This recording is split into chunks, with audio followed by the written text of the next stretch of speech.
Good morning.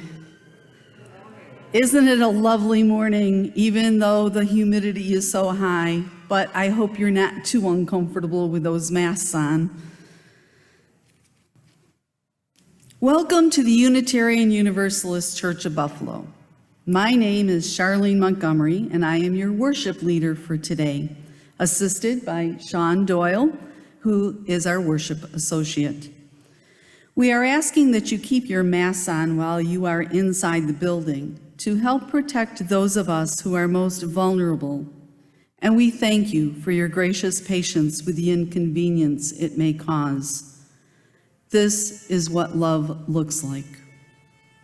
I have a few announcements this morning.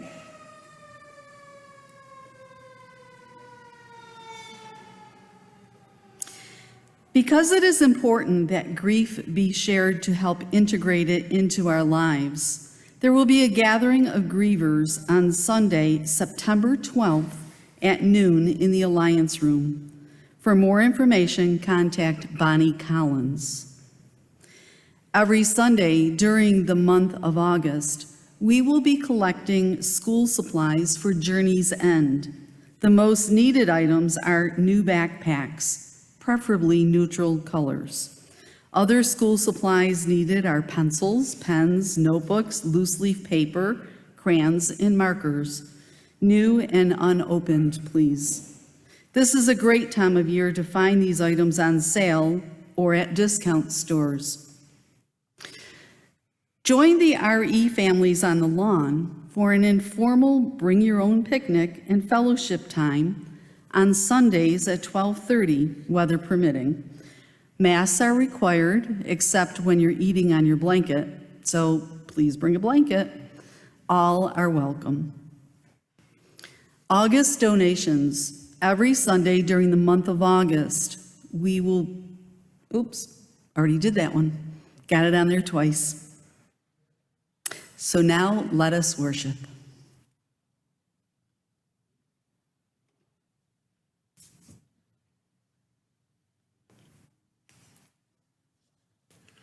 We Whose Journeys Are Always Beginning by Marnie Harmony. We whose journeys are always beginning. We whose mission always awaits us. We whose visions are bent on loving. We gather together here. We gather as a community drawn together out of common need, each toting our own carpet bag of treasures and dreams. We gather together seeking meaning, yearning to understand life in all its dimensions, as it challenges and expands, as it burdens, as it consoles and heals. We gather together with questions, the kinds of questions that provoke us to the path of action. We gather with hope, the kind of hope that pulses on through uncertainty. We gather with tenderness, the kind of tenderness that can only be born from knowing human capabilities as well as human imperfections. We gather wanting certainty and having none, but we are wakeful to possibilities as we seek discernment and gentle judgment. We gather then, unbound, but close.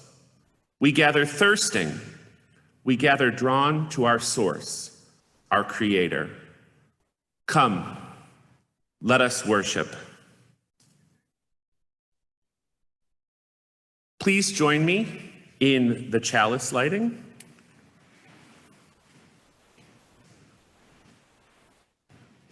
We gather in loving community, inspiring one another to transform ourselves to create a more just and compassionate world. Please have a seat. I'm really excited to be reading this story for all ages, and I see there's someone of all ages in the front. This is for you and for everybody. It's called The Greatest Treasure, by Shreya Sharma. You know her? One day, Peter found a treasure map. Hooray! I'm going to find this treasure and have some adventure, he exclaimed. Peter set off. He walked a long way and finally reached a forest. There he met Lion. You are strong and courageous, said Peter to Lion. Will you come with me on a treasure hunt? Lion agreed and joined Peter. The forest was dense and dark. Peter was afraid, but with Lion by his side, he made it through. When the two finally reached the mountain, they met Eagle. You have excellent vision and can alert us to dangers, said Peter to Eagle. Will you come with us? We're looking for a treasure. Eagle agreed and joined Peter and Lion. The mountains were tall and craggy. Lion slipped, but Peter was swift enough to give him a hand and pull him up. Eagle, with his sharp vision, watched every step they took. Soon, they reached the valley below where they met sheep. Will you join us in our search for a treasure? Peter asked Sheep. And keep us warm when it's cold? Sheep agreed and joined Peter, Lion, and Eagle. A cold wind swept across the endless meadow. They all huddled against Sheep, who kept them warm and cozy. The four finally reached the desert, where they met Camel. You are called the ship of the desert, said Peter to Camel. Will you help us get across and join the treasure hunt too? Camel agreed. Peter, Lion, and Sheep mounted the camel and set off happily across the vast desert, with Eagle enjoying the spectacle from above.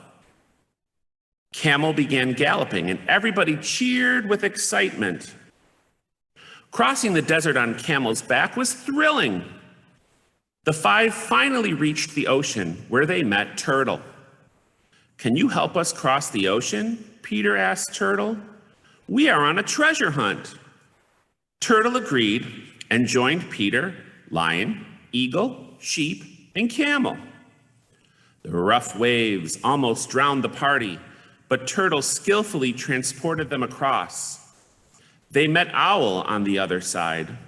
Owl spoke from his ancient wisdom. Congratulations, you have found the treasure. Where is it?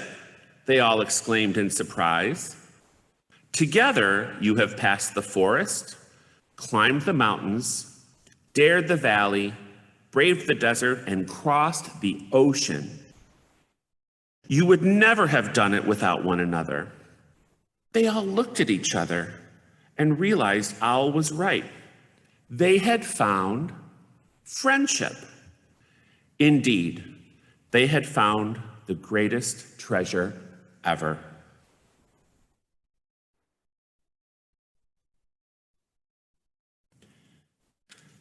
We support the good works of others in our community that advance the principles we affirm.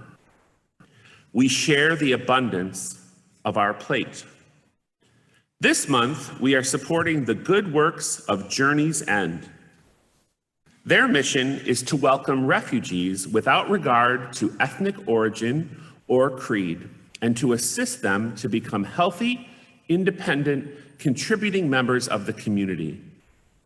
Services include refugee resettlement, employment, education, and legal services. If you are giving from home, you can use PayPal by going to our website, www.buffalouu.org, and click on the blue Donate button.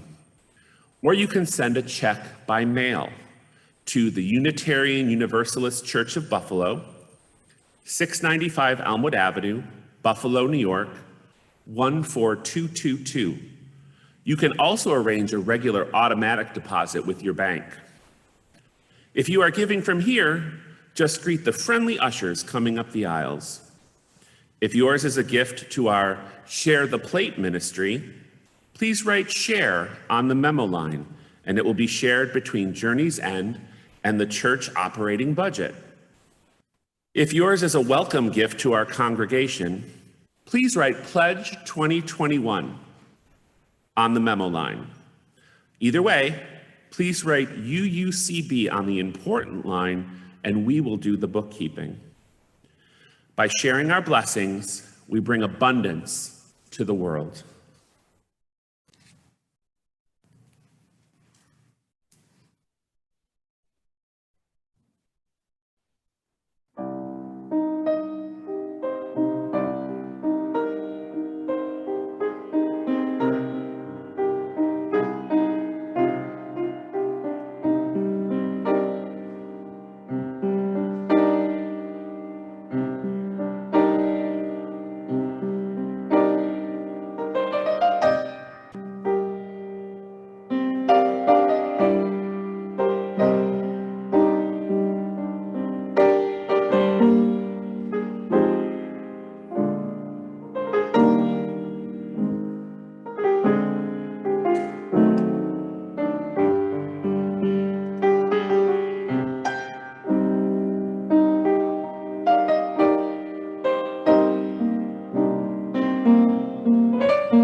This morning's reading is called Three Things by Jan Tadeo. The storm outside echoes, the storm raging within my soul.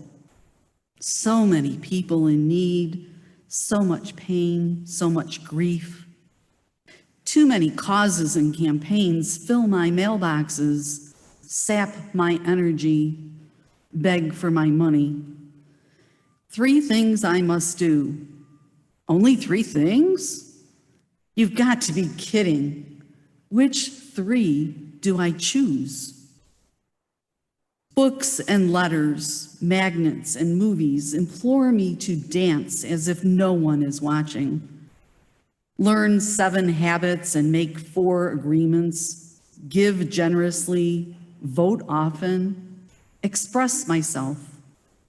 Yet, hundreds Thousands, millions live with hunger and thirst, in poverty, enduring violence and disease. Did Mother Teresa, Martin, and Gandhi cry out with despair from the darkness of overwhelm? What three things did they choose? Three things. Three things we must do. Is it to act in kindness, serve justice, love God and your neighbor even as you love yourself? But where do I start? So much thoughtlessness, hatred, and fear. Too little justice, too much selfishness. Where is God? Who is my neighbor? Three things, 7 principles, 10 commandments, 12 steps. All number of things speak to us, and yet we must choose. We must choose to do something. So 3 things, maybe the right number, not too few, not too many. But which 3 things shall I do? Will you do? Here's an adage I've always liked. Don't just do something, stand there. Stand in the surf or sit on the rock or lay your body across the earthy loam and be quiet. Very quiet. Do you hear it? That still small voice? The echo of your soul reverberating with the call to your own true self to emerge. Then the calm within becomes the calm without. The storm blows over, the sun recovers its position of strength, and that glorious symbol of hope and unity emerges across the sky. At the end of this rainbow, a treasure, the 3 things you must do. Go outside yourself and know the needs of the world. Go within and discover your life-given gifts. Then arch yourself like a rainbow bridge between the two and create a more beautiful world.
What child or inner child is blind to the pleasure of a good search for treasure?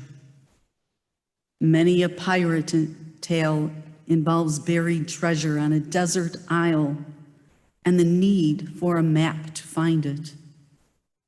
There is an excitement in the search and a challenge to follow a map and encounter new adventures on the way. The map to the treasure can take a person through the woods, over mountains, through the valley, through a desert, and across the sea. And after that, what kind of treasure will be found? Just imagine a pirate's dream: riches of pearls, gold coins, jewels, money. We need to ask ourselves, what kind of treasure do we seek? Is it one of great value? What are the treasures sought by people the world over? Perhaps the treasure is really a metaphor for what we truly seek: nirvana, enlightenment, God, love, the need to make sense of things around us, friendship. Call your quest whatever you like. We all have a bit of curiosity and adventure in us for travel and discovery, and for seeking buried treasures. Locating treasure is no easy task. In the words of Shankara, an 8th century Hindu mystic, a buried treasure is not uncovered by merely uttering words, "Come forth." You must follow the right directions, dig, remove the stones and earth from above it, and then make it your own. How best to do that takes discernment. I was reminded of the need for discernment recently when my niece and her family visited me from North Carolina. She told me how they visited a gem mining place. The process of gem mining is simple. You take some dirt, place it in a strainer, run creek water through it, and sift until you find a gem. Religious gem mining requires the ability to discern what is worth keeping and what should be sifted out and discarded. This can be difficult, but we can learn the process of discernment and the art of gem mining. We all need discernment, so we will be able to make responsible choices to separate things of value from things that have no value.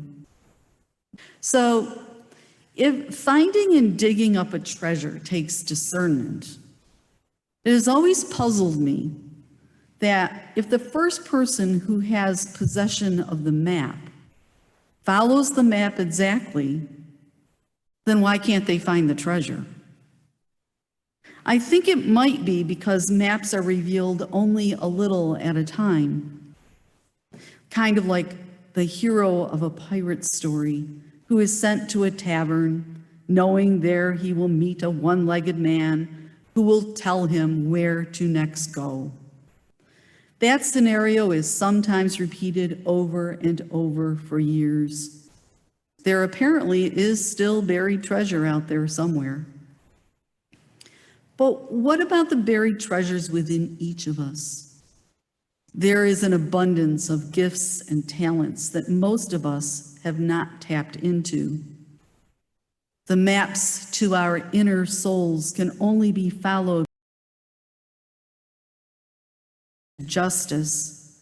To be meaningful, each must be grounded in the strength of the other.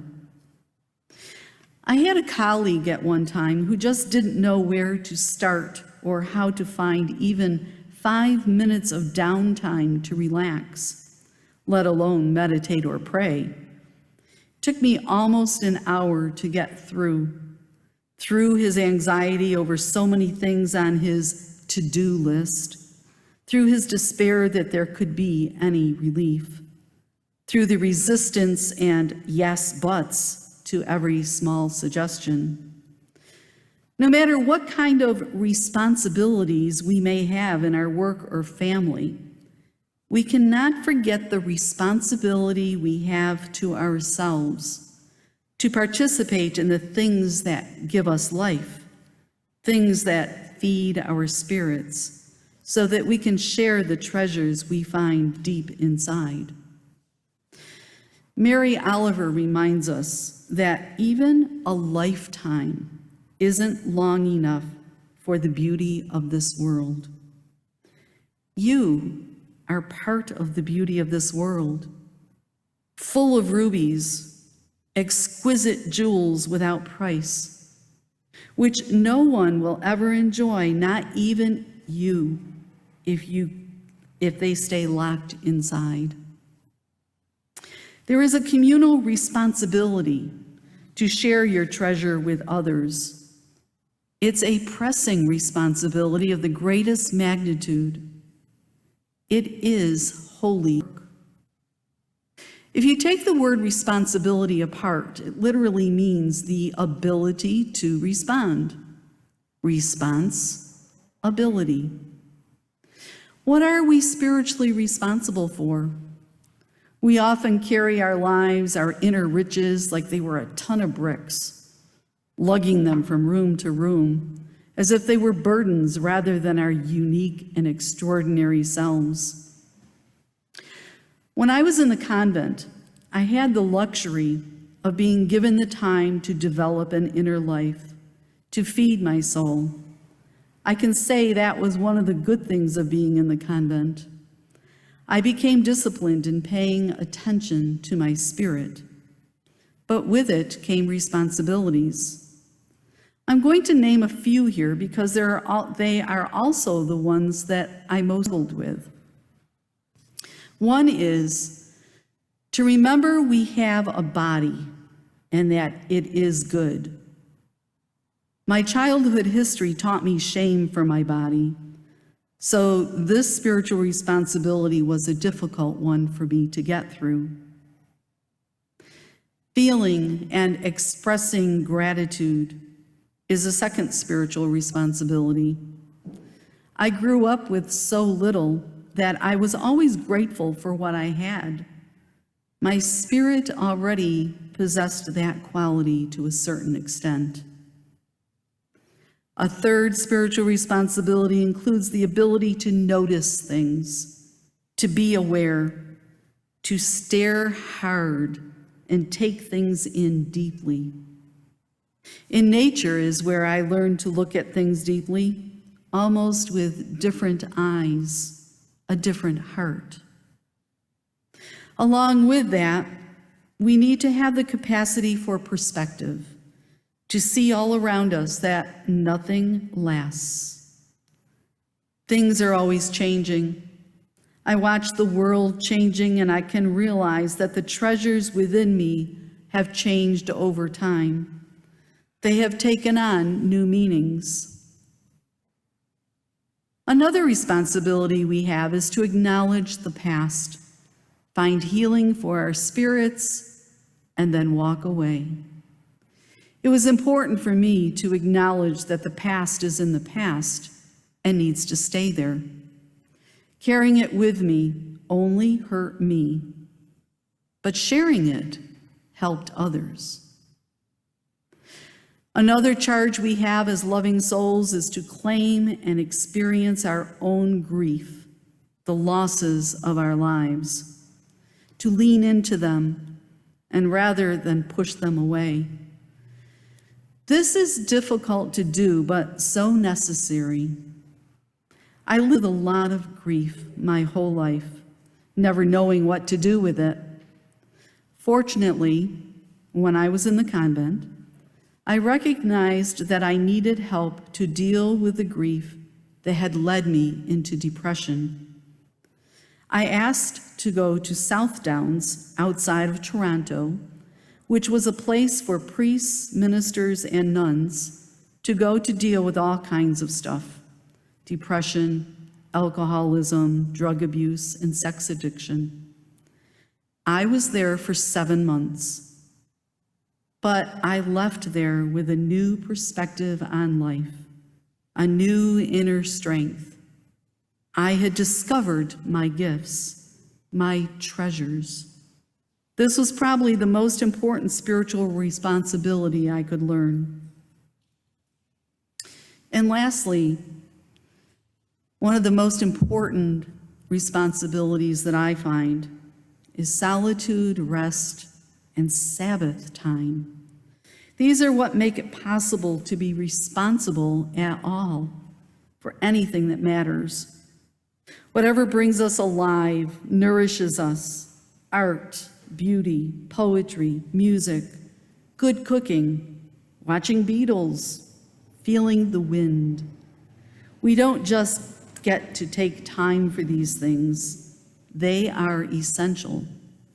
We must care for our souls before we can care for the needs of others, before we can aid in peace and justice. So let me repeat the words of Jan Tadeo's poem. Do you hear it? That still small voice, the echo of your soul, reverberating with the call to your own true self to emerge. Then the calm within becomes the calm without. The storm blows over, the sun recovers its position of strength, and that glorious symbol of hope and unity emerges across the sky. At the end of this rainbow, a treasure, the 3 things you must do. Go outside yourself and know the needs of the world. Go within and discover your life-given gifts.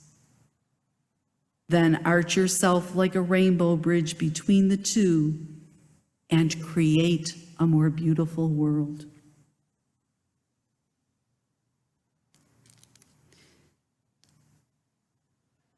Please rise as you are willing and able and join in our hymn number 1008, When Our Heart is in a Holy Place. I believe it's on the back of your insert.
We Meet on Holy Ground by Richard S. Gilbert.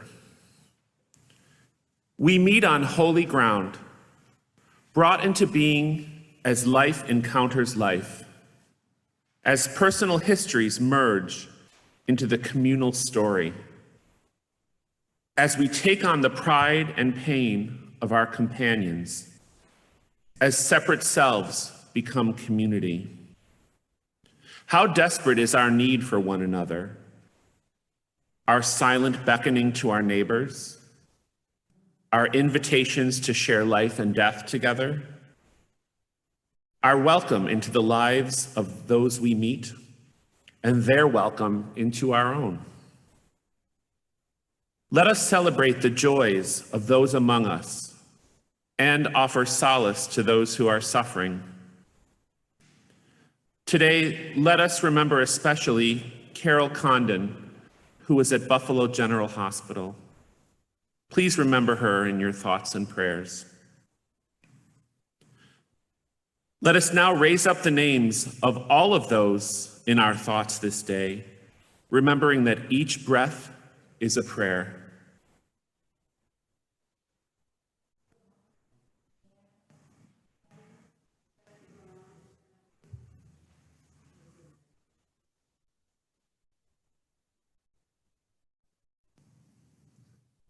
May our souls capture this treasured time, and may our spirits celebrate, for in this time and in this space, we meet on holy ground.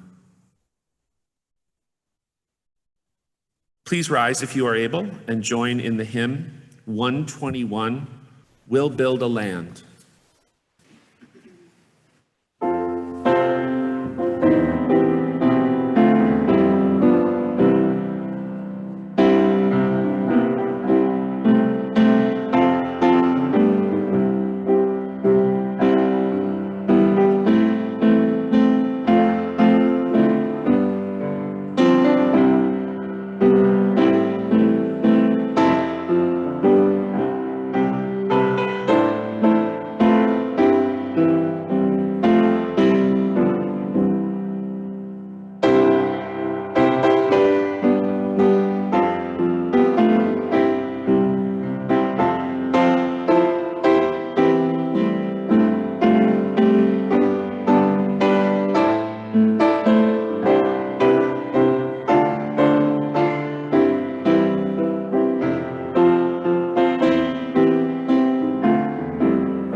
Please join us as we extinguish the chalice.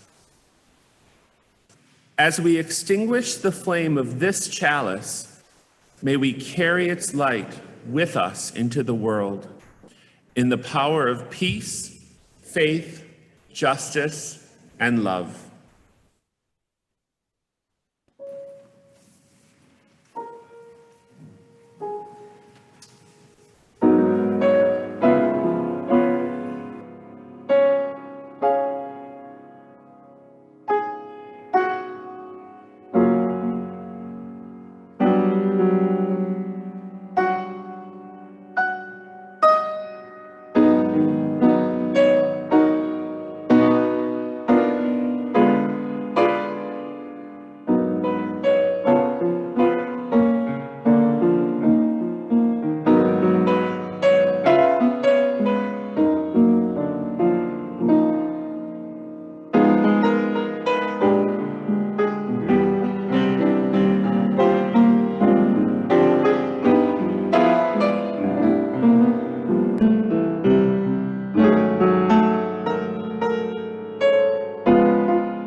To the blessings of warm, accepting human relationship, may our hearts be open and our minds take heed.